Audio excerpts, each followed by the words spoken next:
Hi everyone, lovely to have you here tonight. Thank you so much for joining the Consultancy Skills Experience Week. Tonight we're going to be focusing on an introduction to Agile project management. We've got quite a bit to go through. I always jam pack a little bit too much content into this, so we'll probably be finishing between 7:30 and 7:40. We are streaming live, hopefully onto Facebook as well now. I think I've managed to set that up properly because they changed some settings, and so it should be available there as well as recording. We are also sending out in the emails each day a link to a Vimeo folder, because I know some people probably aren't into Facebook, and so you can also access the recordings via the link in the emails that are coming out to you as a reminder each day. So you can find that. So thank you so much for joining and taking interest in this week and the content that we're going to be going through. I'm delighted that our Consultancy Experience Skills Week is supported by Capado, Slalom and Own Backup. They also sponsor our consultancy skills course that I will be telling you a little bit more about towards the end of the session. So just as introduction, and apologies for some of those that listened to this yesterday, hopefully I'll vary it a little bit as we go through the week, but for those of you who haven't met me before, I'm Heather Black, CEO of Supermums. I started my Salesforce journey actually back in 2010. I was running a non-profit at the time that helped young people into entrepreneurship and getting into career opportunities. And I fell into the Salesforce world because I needed a system to manage my non-profit and my team, which I grew to 40 people, and found myself in this world where I was like, I've got a system here. How do I work with it? And so I booked myself onto an admin course, an advanced admin course, and also a consultancy course that Salesforce were running at the time, and loved it so much that I wanted to change career and start helping other nonprofits implement Salesforce, which I did in 2012. And part of that decision was because also I wanted more flexibility. I wanted to move out of the city. I wanted to work part-time, but still earn quite well. So it switched to clicked to switch for me, really. I moved out of London, a couple of hours out of London. But what it enabled me to do was to start working part-time 3 days a week to have my first child. And I was earning 60 to 70K working 3 days a week. I was on day rates of £400. And that leads me into a little bit about the investment that I made in my Salesforce career. So when I started doing consultancy for other nonprofits with my admin skills, I was like, actually, I don't know how to document requirements. I don't really know how to manage it when customers want the 100 things and they've only got a budget for 50. So that's why it led me to Agile project management, and I discovered what that meant. And so hence many of you might be in that position tonight going, what does Agile mean? How does it work? And how do I skill up on it? I found myself quickly sort of wondering how I was going to meet the expectations of customers because they wanted so many things and didn't have the budget. And so I invested 10K in consultancy training, not all at the same time, but certainly over the first 4 or 5 months. But with £400 day rates that I was earning through having those skill sets, I was equating that to that's 20 days worth of work, right? So when you start thinking in day rates and what you can earn once you've got those skills under your belt, it quickly doesn't seem like a lot of money, but actually it's an investment in yourself. And that's where, I started building my skill set, my knowledge, my confidence as a consultant, making sure that I was delivering in a really positive, competent way with clients. I don't like feeling out of control and not having a structure. I'm a big one for strategy and templates, knowing exactly how I should do things. And from working solo, I then grew a Salesforce consultancy. We had 20 consultants. And so part of that, I was delivering a lot initially myself, but then grew a team. And a lot of the content that I share on our consultancy skills program, I developed a lot of templates that, I wanted my consultants to use because I didn't want everybody to have their own way of working. We needed consistent templates and processes and approach with clients. So I've overseen a lot of projects. I've trained a lot of consultants, developed all the templates, sometimes a lot later than I thought I should do. I mean, some of these templates, I'm thinking, why didn't I write these and put these together at the start? But it's only after you see a continual pattern and what people are asking for and how different consultants are working differently that you kind of think, actually, we need this. We need a health check template. We need a risk analysis template to make things consistent. So I love sharing my knowledge with other people. It's what I enjoy now, and I focus my time on training people up. So I lead a Supermums consultancy skills course, because we wanted to make sure that when we've had Supermums go through our admin course, and that gives them all the admin skills, and if they're working as part of a team, that's great. But if they then progress to be a solo admin or want to be a consultant, I highly recommend that anybody who's in that kind of position should be getting these consultancy skills under their belt. So we've got some guest speakers on tonight, one of them who has been through our admin on our consultancy skills course and landed her first job working for a USA consultancy, so she'll be able to share her experience, and also a consultant from Slalom who is a Scrum expert and can share a little bit more about that, and what it's like working within an actual consultancy in the UK. So that's a little bit about me and why I do what I do, and what I want to teach you tonight is all about Agile project management, why it's important, what it is in principle. Obviously we don't do a deep dive into the full this is how you do it, but it's certainly enough for you to understand the different, why it's used as the main technology. And this set of decks that I'm sharing with you is actually the perfect set of decks that you might share with a client initially. So whenever you're working on a Salesforce project, you would want to be doing a little mini training session on what Agile is, because it's very important that you teach them the Agile project management techniques and a methodology, so they can understand it and kind of get aligned with it, so then everybody's running on the same treadmill and kind of understanding of how to prioritize things. So these decks I'm sharing would actually be a very useful introductory training deck that you should do with any of your clients, and I always say to them, I'm going to train you up on Agile project management. This is a great thing to add to your CV. If you understand how Agile works, you can also not just use it for Salesforce projects, but use it across your organization. And so I very much delve into the why, because whenever you train people on something, you need to give them the why. Is this important?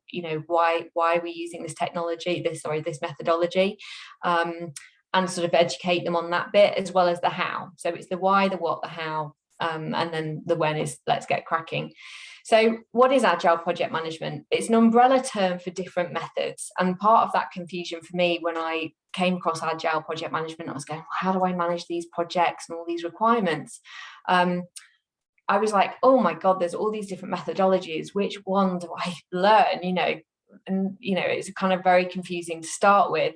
And I chose DSDM, which is a dynamic systems development method, bit of a mouthful, so just call it DSDM.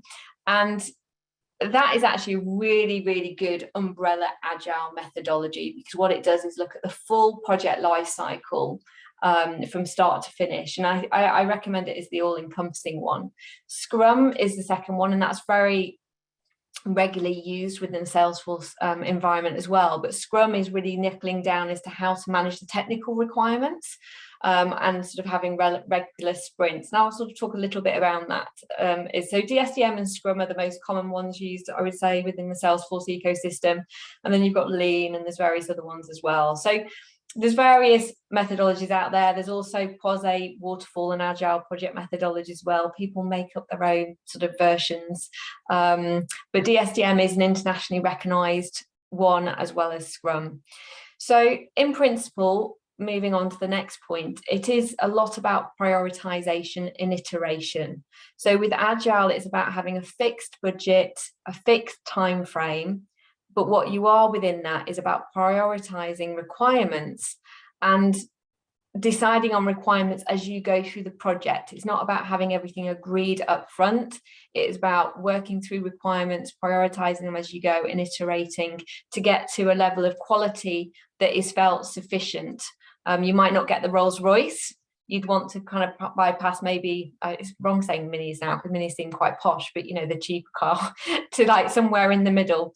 So prioritization and iteration is sort of second principle of Agile project management.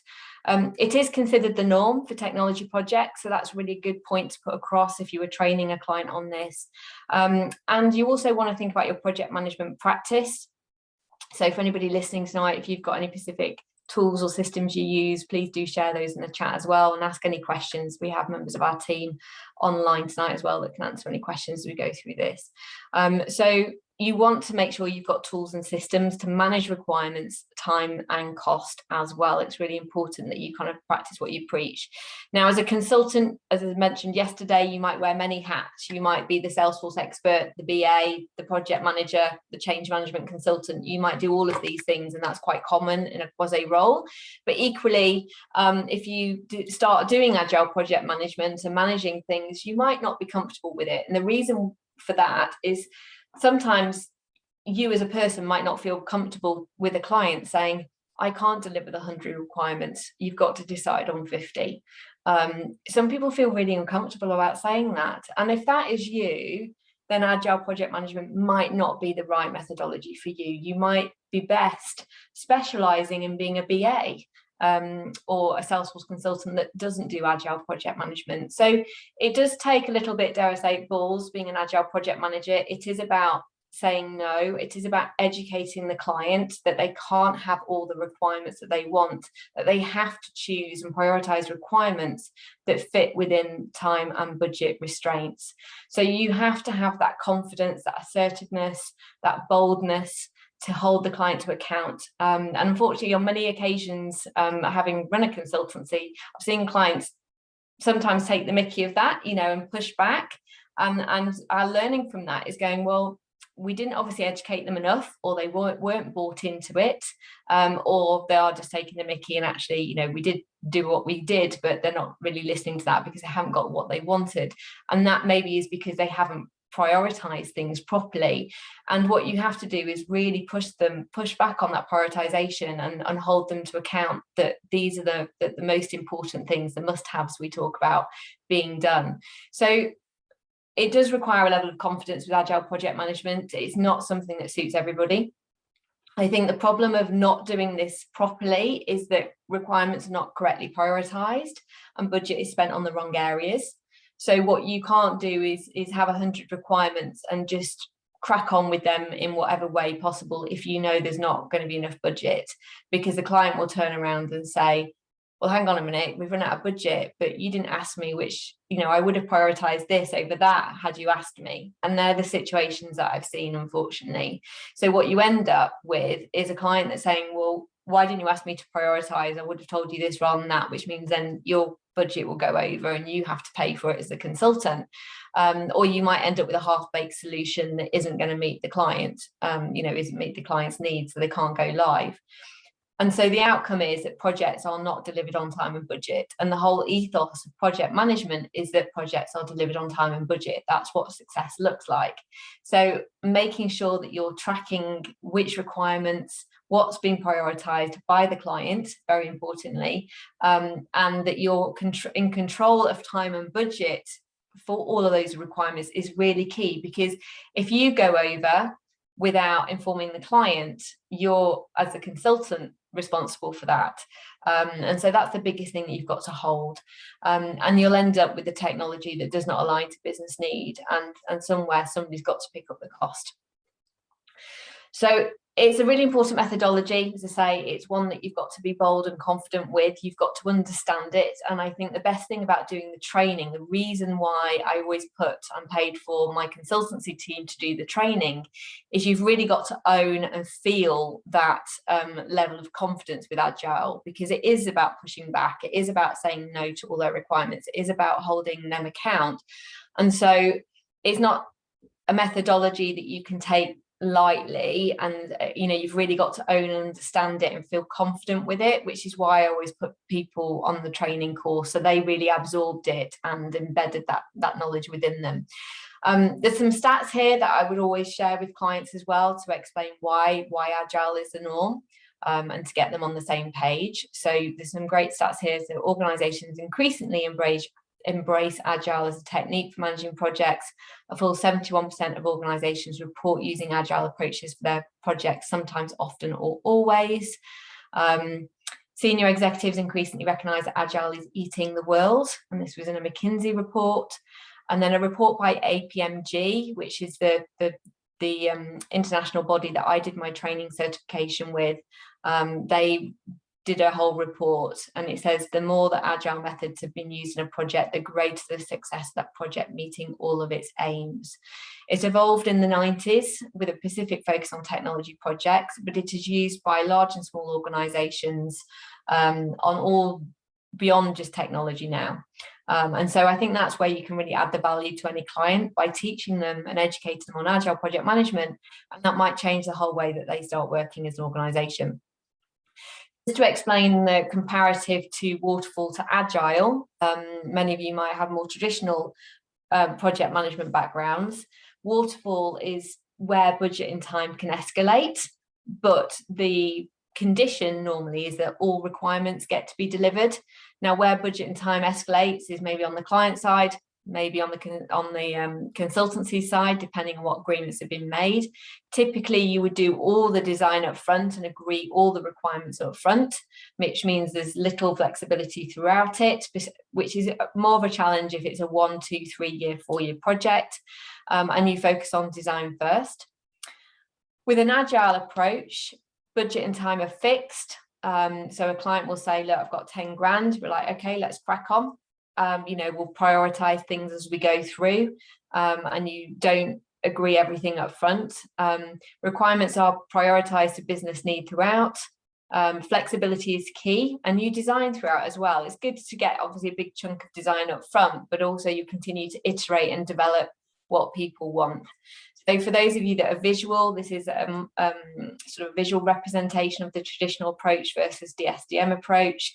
As you can see, quality is in the middle there. So you want to get to a certain level of quality that is a minimum viable product, or beyond that ideally. But you'll see with the agile approach on the right hand side that features is down at the bottom and is the flexible part of it, whereas on the waterfall side, traditional approach, time and cost is down the bottom and tends to be variable as opposed to all the features being met.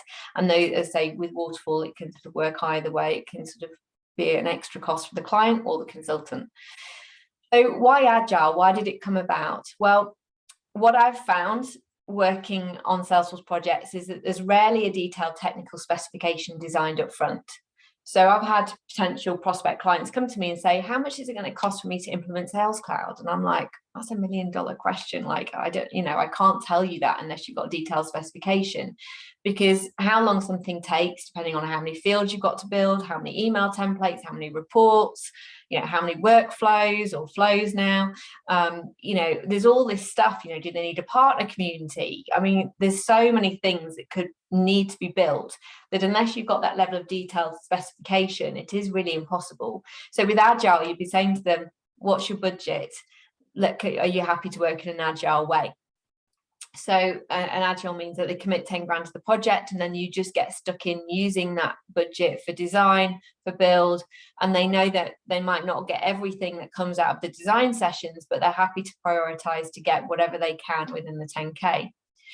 The second reason is technology is advancing all the time and market conditions are changing. So if you have a project that's going on 1 or 2 years, you don't want to make all the decisions up front because things will be changing. So it gives you that chance to be flexible with your budget and to switch priorities. The clients often don't know or understand the technical features available at the outset, and you'll be educating them a lot on that. So again, it's hard to design quote for a system when they don't know what they need, because they don't know what Salesforce can do. So you have to go through the design process, give them the scenarios, explain the technical options, and then they decide on those as part of the whole project. The next point is around confidence comes from quick wins. So with Agile, you focus on building the system out in increments, and you will build perhaps, if you're doing the Sales Cloud, you might build like the opportunities out first, then you might do forecasting, and you'll get quick wins from each of those things. Or you might do Sales Cloud first and then do Service Cloud for another team. So you'll kind of be iterating and developing different parts of the system. Typically, there's a fixed budget with contingency for a project. So there's always a budget for a project. Let's face it, nobody starts going, oh, let's just throw whatever money here. So anybody can really work in an Agile way because there'll always be a budget. And it does reduce the risk for the client and the partner. And it's really important when we say partner, I mean consultant and the consultancy that's potentially working on this, or for you as an internal team member.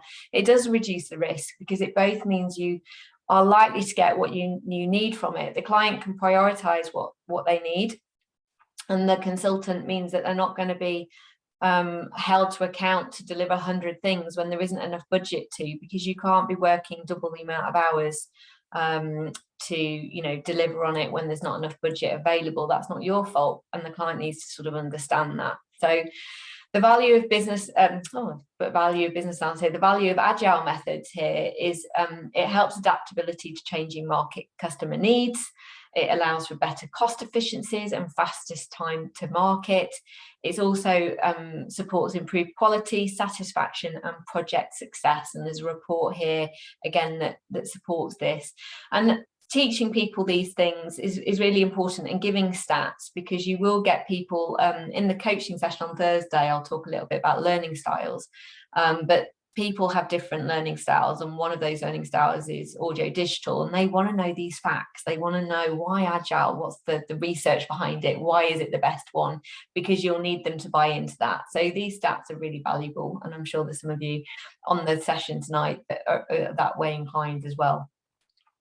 So just to kind of focus, I'm not doing a deep dive into these, just keeping an eye on time, but there's the 8 principles of Agile DSDM, which make up what it's about. I think talking through these, focus on business need is really important, and this is where you get this very clear overlap with business analysis. Like, you have to prioritize requirements with a very clear focus to what the business need is, and looking up at the big strategy of what they're needing. So that's how you prioritize things. You go, what are the key business priorities?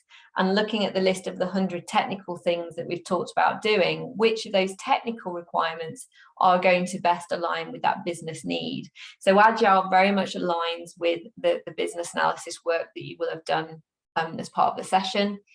The second point is around collaboration. So it's about continually collaborating, and this aligns with communicate continuously and clearly. Is you've got to constantly say to a client each week, right, what are we prioritizing this week? That is the level that you're going to. You're doing weekly time boxes or 2-week time boxes and sprints, where you're saying, right, for the next 2 weeks, we're going to focus on these requirements. At that point, you'll be able to estimate how much time that will be. You'll get that done. You'll check that they're happy with that. And then you'll move on and say to them, okay, we've done that. You're happy with it. If you're not, let's spend a bit more time. Once that is all signed off, you'll then say, right, what are we prioritizing next? And then you'll work through in that collaborative way, continuously giving them control. Demonstrating control is in here as well. So you want them to feel like they have control of their budget. You want them to feel like they have control of their requirements. You need to make sure you are having those conversations with that client or with the team internally every single week or 2 weeks, depending on your pattern of working, to keep building the system. And this is where you build incrementally from firm foundations. In that pattern of 1 week or 2 weeks, you're constantly building the system and building the foundations and building on that, focusing on their priorities, adding value, adding quality, and sort of developing iteratively, which is the other key principle here. And if you keep those increments, and keep very much time boxes, that's where you deliver on time, and making sure that you get there. They are not going to get all their requirements. And I keep mentioning this because you have to feel comfortable with saying to the client, you're not going to get everything here. You have to prioritize. Pretty much, they will never get everything. If they can add more budget, brilliant, maybe they will. But then you need to ask the client to bring more budget to the table if they want more. So they're the 8 principles that I've just kind of talked through. And the key things that you want to have in your toolbox when it comes to project management is, one, that presentation, just like I've delivered today. Obviously, you probably expand on it a little bit more, but you need to be able to train your client or your team on what Agile project management is. And we're not just talking about the executive team. Every design workshop that you walk into where you're practicing Agile project management, you want to be doing a training session and making sure everybody in that room that is involved in design understands what Agile is, because they all need to align with the principles. And the reason I say that is, if somebody asks for X, Y, Z to happen, and it doesn't, and they're like, why is this not being, you know, they won't know how to prioritize with you and have that conversation, but two, they might be a little bit miffed that it's not being prioritized, or they can't understand why it's in scope, so they'll go away quite disheartened. And your role as a consultant is to get everybody engaged and enthused and understand what this process is and how to prioritize requirements. So it's really important that you train them on what Agile is and add that little bit of value to get everybody on the same page before you go into what's your sales process. You know, let's talk about that. So that's your first thing. Your second thing is project management principles. So you need to have a project management team. If you want to have a project management team internal to a customer, so if you're working at an end customer, you'd have a project management team. And if you're working on a consultancy side, they should too have a project management team. So if an end customer is working with a consultancy, you would potentially have obviously one big project management team that spans the consultancy and the end customer. But either way, you want to set up a project management team with proper team roles and responsibilities, with a good team working structure. We cover a lot of this in the change management module or course that I run, which is all about how do you set up a team for success. So you've got to make sure you've got project management principles and the right team working environment. The next is requirements management. So how are you going to manage all these requirements and prioritize them and focus, and so the client can see what's been signed off, what's going to be focused on each budget. So you need a way of managing requirements and tracking all those and the time and money that's been spent on them. And I say this and why this is so important, because I've walked into horror stories. I've walked into an organisation that had spent £2 million on an implementation that had no idea what had been done or why things have been prioritised. And they wanted me to go and unpack it all. And I'm like, oh my God, where do you start? And nothing had been tracked properly. There had been no time logged properly against requirements. Requirements had been tracked to some degree in a system, but no time or effort put against those. So there was no clarity about, you know, where money had been spent. And they were like, well, what are we getting for this? And so don't ever get to that point. You know, if you're operating as a competent project manager and consultant, you want to be clearly saying, okay, we've delivered off on these requirements and that's cost us this amount of time and this amount of budget. That's what great looks like. And so the final point is systems and tools. Make sure you have systems and tools to manage this properly and that you're using these tools collectively as a project management team. And we have a whole range of tools and systems that we recommend as part of the consultancy skills course. So a couple of polls for you. I'd just like to know, this is a workbook that I sent out, which is a confidence assessment tool, just so you can start to understand where you might be. I'm going to launch the poll now. Oh, my polling is inactive. You're logged in on another device. I wonder if that's something to do with Facebook. Sheila, can you launch the poll? If I give you co-host rights, maybe. Let me try. I can't English. Sheila, can you launch it? I'm not seeing it. Let me drop off and see if that lets you get in. I don't know. Let me see. Always a technical hiccup. If I think about these questions for a minute, we'll figure out how to launch the poll.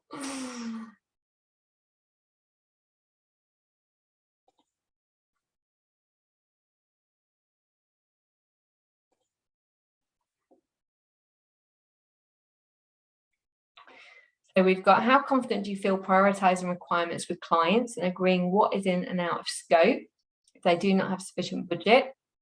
So that's the first question. And then the second question is, how confident do you feel managing projects in time and budget, managing your own capacity and using a project management system? So just have a read through those for a moment and just get a sense of where you think you are. I'll just try and work out. I don't know. Did that free it up, Heather, or no? No. Did you log in as me? I did. Mm-hmm. Oh, you did. Can you launch? That's where do I go to?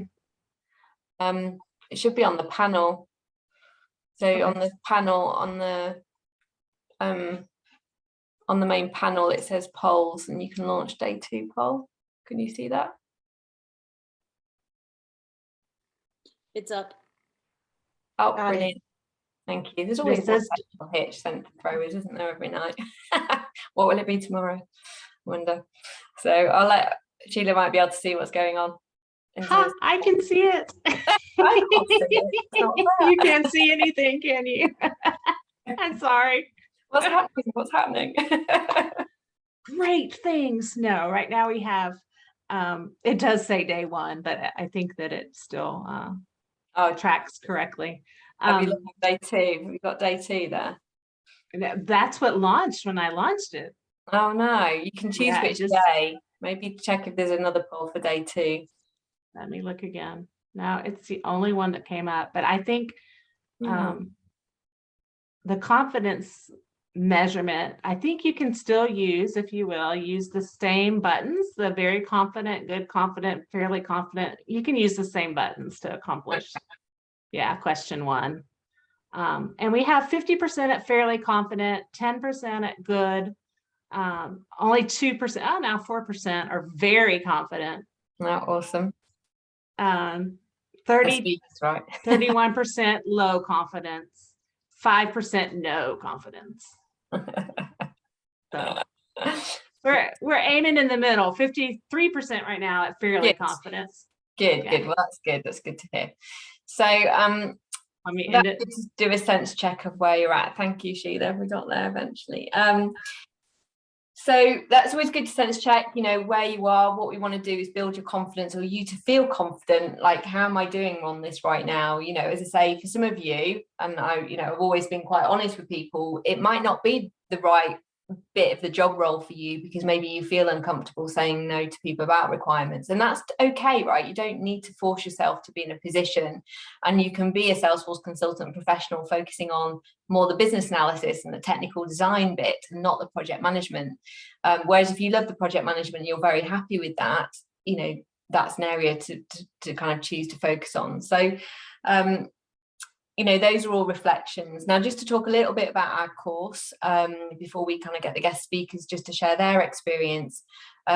We run a consultancy skills course that covers the business analysis, the requirements engineering, the change management, the agile project management, and the coaching skills. But we also give a lot of toolkits away, and also a lot of BA scripts. BA scripts are a set of questions that you might ask for different products or types of implementations, but we also look at non-functional requirements, doing a health check on a system, a CRM strategy in general, basically, and I think we've also actually got something around data integrity as well. So there's lots of things, common things that, you can develop all this from scratch, but it's, this has been accumulated over years of learning what works and doesn't work on projects and things to remember. So there's a lot of added value. We're also working with Capado on a DevOps module now, so they're bringing DevOps into the consultancy skills course, and a lot of it is on-demand training. So you can work through a pace over 3 months, and we sort of give you that accountability structure, or you can work faster through that content. But equally, we have a weekly coaching call where everybody comes together, and I love seeing all the consultants and the groups support each other, and also support each other and network and get jobs together. So that's one of the stories that you'll hear tonight. And also we do a one-to-one coaching session with people as part of that. I do those just to kind of sense check where you are, what you need help with, any questions you've got as you go through the course. So it really is, it's great value. I've wanted to make it obviously a lot cheaper than when I trained up. You do get a certificate at the end of it. And we are giving a discount if people sign up by sort of early next week. An alternative approach, if you are based in England, I'm working for a company in England, we do also run a business analysis level 4 qualification, which is done in partnership with Learning Curve and Salesforce. That is 8 hours of application a week, so you have to be working in a role where you can do BA work for 8 hours a week and also spend some time on study. It's an 18-month program though, so it's equivalent in the UK to the first year of a university degree. It's free for a learner, but it would be funded by apprenticeship levy, which is normally sometimes something your employer is engaged with. And it is an apprenticeship, but apprenticeship doesn't mean it's low wage or young or whatever. You can be employed at any age, at any salary in a company and be on a level 4 qualification apprenticeship. So that's something else that you can check out on our website. Sheila will put the links in the chat if you want to have a look at either of those in more detail. But I'm just going to hand over to Seema now. So Seema went through our admin and our consultancy skills course and got a job at a company that quite a few of our graduates have got a job at. So Seema, do you want to share a little bit about your experience, please? Yes, thank you, Heather. So yes, my name is Seema, and Heather, just one correction. I did the consultancy course with Supermums, but I didn't do the admin course, which I wish I had. Sorry, I thought you did that one as well.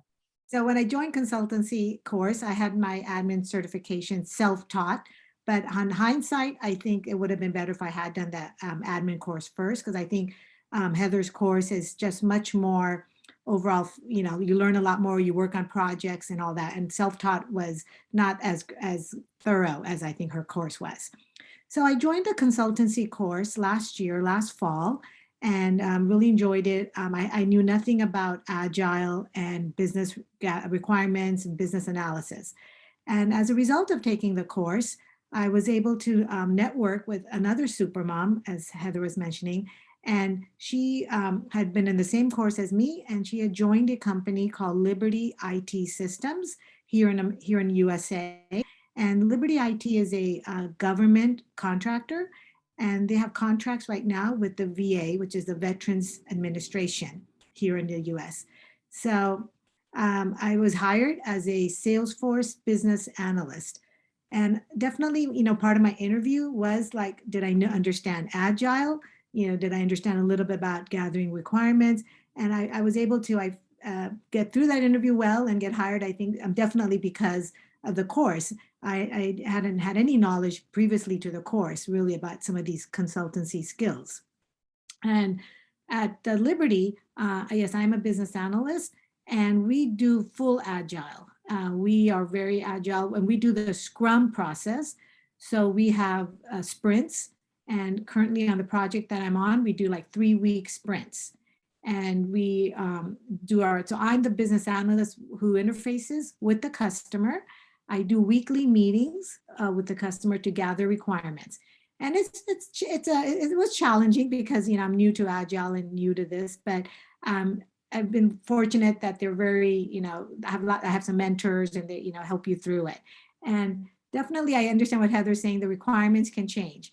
I've been on this current project for 2 months, and I'm noticing, like, you know, they themselves didn't really understand, the customer don't really understand exactly what they wanted, and they didn't understand Salesforce that well. So as we've been working with them, they're realizing certain things, and suddenly I hear like, oh no, that's not what we really want. So I think that's why Agile is great, because I can go back to my developers and say, oh, you know, this is really what they want.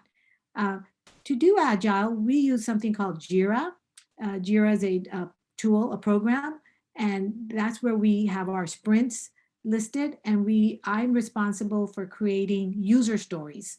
User stories are like tickets of what needs to be done from a user's point of view.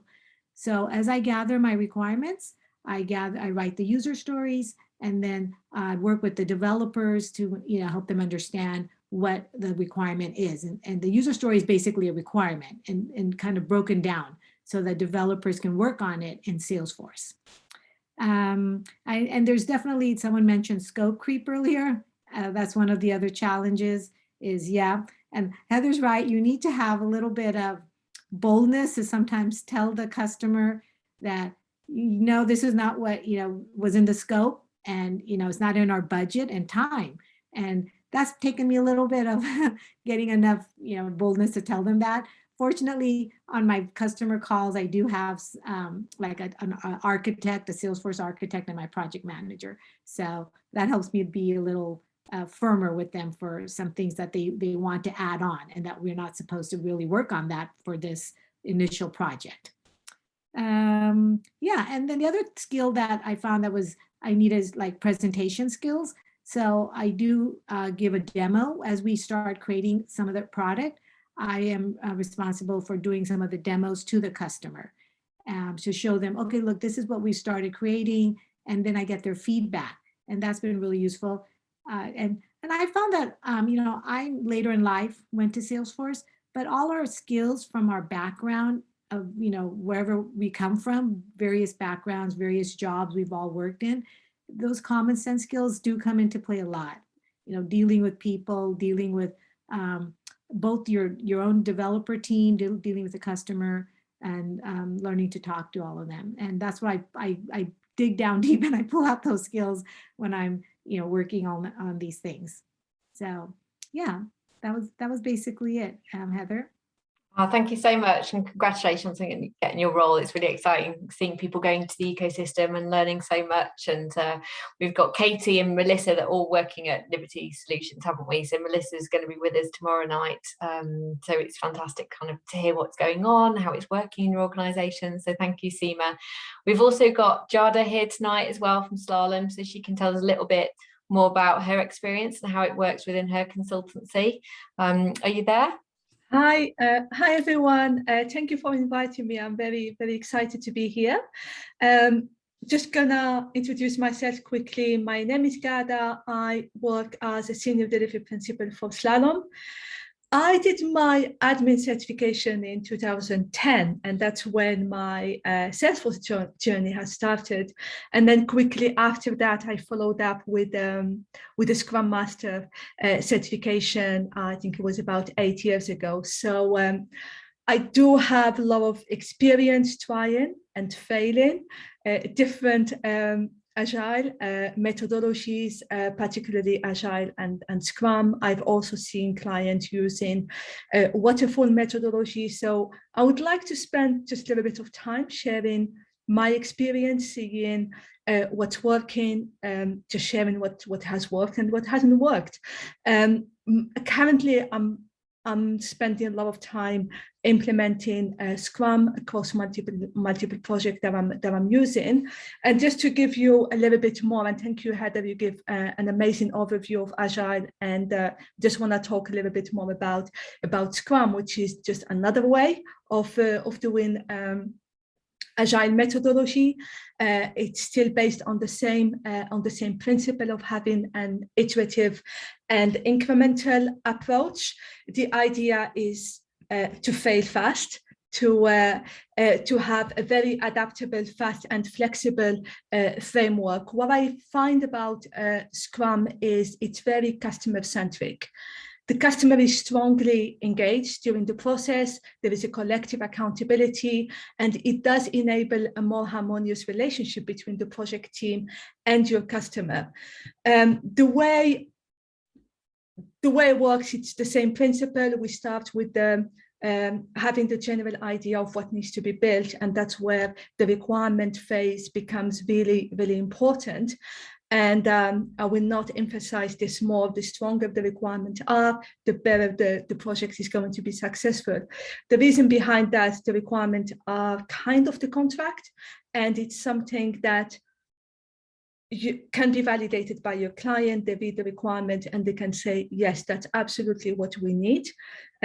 The architect can look at that and think about the solution design. Your developer can look at that, but also when it comes later to the testing phase and you want to test your solution, the more elaborated the requirements are, and you have all the acceptance criteria and it's very specific, then your testing is going to be more successful.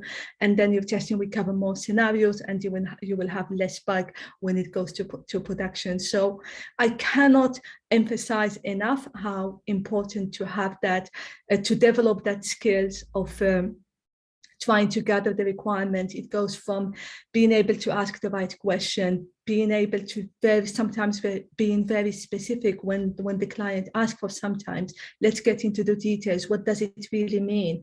And try to translate that into solution. So that's the first step, where you get a general idea. And then obviously it is an iterative approach. Just want to talk, for example, about the current project that I'm doing. We are doing sprints that last for 3 weeks. We are also using Jira as a tool, and that's where we have all our backlog, which is the product backlog, a list of all the requirements. And then the sprint starts with a sprint planning session. So this is one of the Scrum, what we call the ceremonies, because again, Scrum is all about having that strong communication, and everyone needs to be involved. So that's can be a good thing or a bad thing, depending on how much time you have from your client, but it does require a strong engagement. So we do start with the sprint planning, which is basically we identify and we prioritize what are the requirements that we want to include in our sprint. And that's where we come with the principle of MVP, what's our minimum viable product. And again, it's an iterative approach. We always have to think about what's the must-have. We don't want to get in too sophisticated since the beginning. We just want to focus on keeping it simple. And it's very, I would say, aligns with the way Salesforce works, because you can look at it in a simple terms. A minimum viable product means simple data model, simple using of configuration and no code. And then when things get more sophisticated, that's where you add more customization, and it's all about challenging the need of customization and keeping it simple at the beginning to have that foundation, and then you iterate over that. There is no harm in adding that, but keeping it to the foundation. What's important about the sprint planning session as well is understanding your capacity. You know you have three-week sprint. Depending on how big is the team, one thing to come with is we can commit, for example, to X amount of days. Or in Scrum, we use a story point, which is another way of quantifying the effort. This is very important because it creates this open discussion with the client. We are not hiding anything. This is our capacity, and those requirements needs to match the capacity.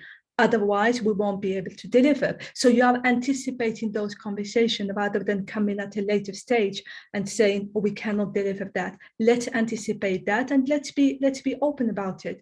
That's what I like actually about Scrum. It's very authentic, it's very honest, and we are all working together for a shared goal. So that's very important, understanding what is your capacity. So when you add your requirement to your sprint, you have a general idea of what you are going to be able to deliver. But then scope creep happens, and I've seen it before. During the sprint, things can change, things can get more complicated. That leads me to the second ceremony, which is a daily stand-up. So when you have those daily stand-up with the team, that's where you can base issues or identify, oh, something that we expected is going to take us this amount of time is now looking bigger. Or it could be the other way around. It's just keeping that flow of communication so there are no surprises. As you progress with your design and build, towards the end, we have the other ceremony, which is the sprint playback.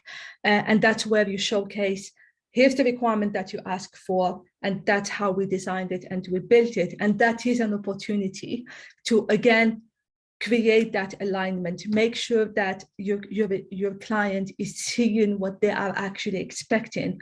And the earlier you have that conversation, the better.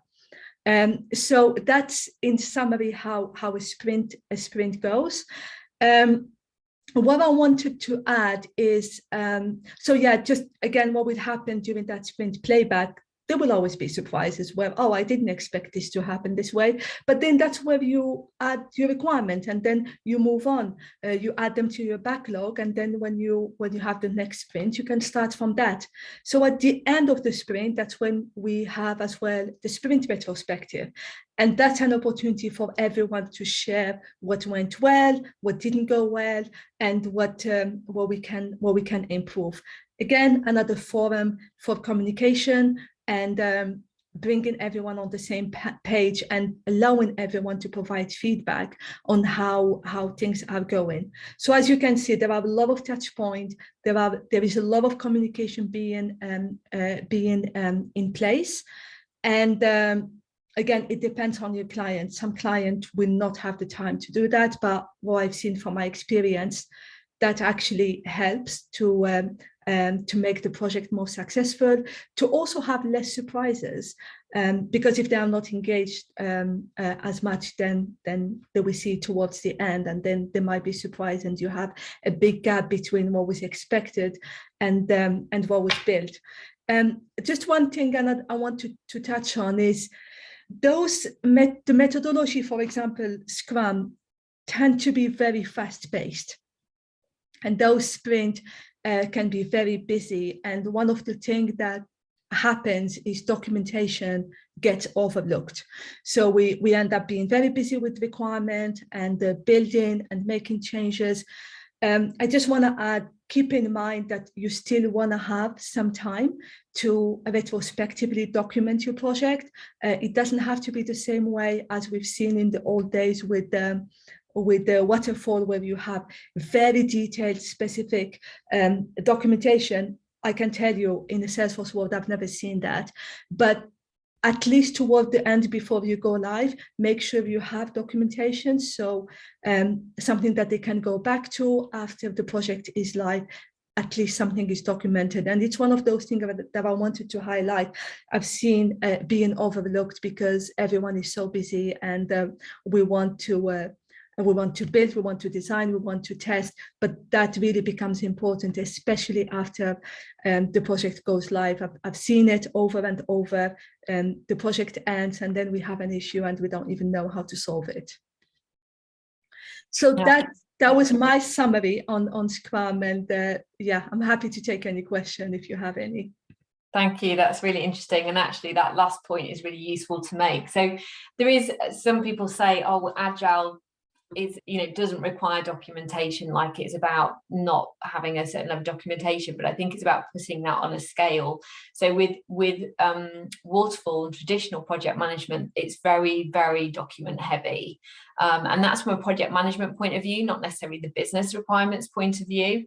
So when you're doing business analysis, you still need all the documentation for business analysis about why this project, what the functional requirements were, what's being proposed.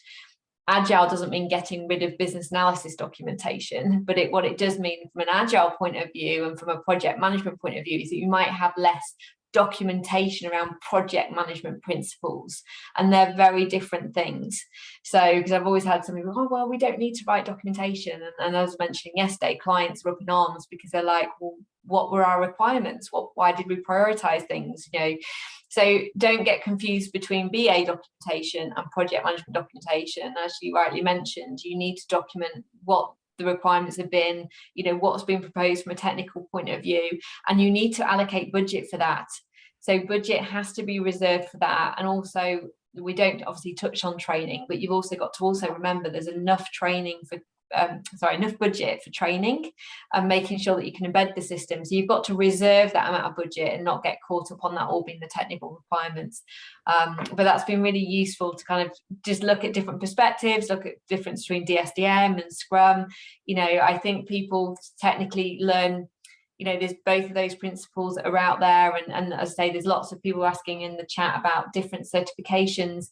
There is lots of different sort of blended Agile methodologies. I think in principle, you can go different ways and you won't go wrong, because wherever you end up working, you can adopt your own approach. And as long as you're teaching everybody that approach, it's fine. Or you'll quickly blend and learn whatever methodology or variation of that methodology they're using internally, and you'll adopt it. But the principles of Agile are all the same, and the reasons for using it, and again reiterating some of those great points, Jada, it's about having those really honest conversations with the client. It's about them owning their budget, about them prioritizing their requirements, and about working through things as you go through and iterating it. So it's been fantastic. Thank you so much. We've massively run over time now, but all good stuff. And thank you all for staying on. The recording, as I mentioned, will be shared in the Facebook group. It's been live in there, so the recording should be there for you, but we'll also put it in the Vimeo folder and share the Vimeo folder with you and your emails. So thanks everyone for joining tonight. Thank you again to our guest speakers, and we'll see you all tomorrow for whoever's joining then. Take care. Bye. Bye. Thanks everyone.